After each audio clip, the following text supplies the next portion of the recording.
Think the only way to build wealth through your D2C brand is through a big exit? Think again. Welcome to another mini episode of the Free to Grow CFO podcast, where I break down one key concept that will help your D2C brand increase profit and cash flow as you scale. I'm your host, Jon Blair, founder of Free to Grow CFO. And today, I'm going to break down why you should stop waiting for an exit to build wealth and instead use your business to buy assets now.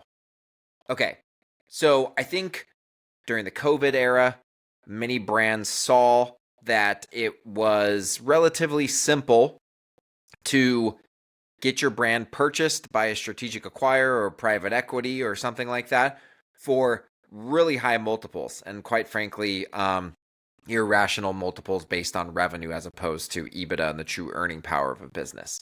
A lot of brands got caught up in that, and there started to begin to be this prevailing kind of thought across the e-commerce world that, like, hey, the way that you really build wealth through an e-commerce brand is you sell it for a large sum of money. And when that bubble burst and M&A activity really kind of dried up in the space, I just hear a lot of brand founders say, like, oh man, it's just it's not super likely that I'm going to be able to sell my brand for a big payout. And so, there's just not a lot of money to be made here. But here's the reality. There's actually a dead simple formula for building wealth without selling your brand.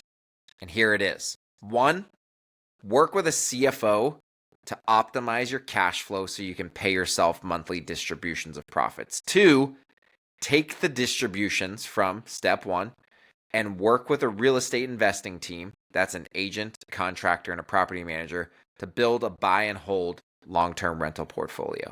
And then the third step is to work with a tax advisor who can help you maximize the tax savings of investing in real estate. So let's break these down. Step 1, work with a CFO to optimize your cash flow so you can pay yourself monthly distributions of profits. In simple terms, profit never equals cash flow, especially in an e-com brand.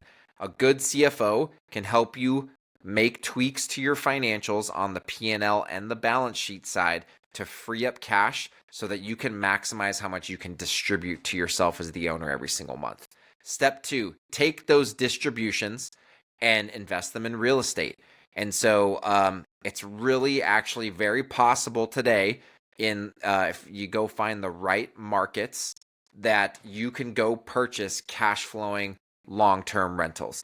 These are effectively when you take the cash flow that you bring in every month by charging rent, and after you subtract mortgage payment, mortgage interest, insurance, property taxes, repairs, and even future capital expenditures, still have positive cash flow left over. So you can earn a return that way, plus your tenant is paying down the loan, which is going to earn you an additional return, plus over a long period of time, that real estate is going to appreciate. So between appreciation, the loan pay down, and your monthly cash flow, you're actually generating a very stable cash on cash return that, in my opinion, is actually less volatile than the stock market. So you're taking cash flow from your cash flowing brand that your CFO has helped you optimize how much cash flow you can take out. You're working with a real estate agent, contractor, and a property manager to build a long-term rental portfolio.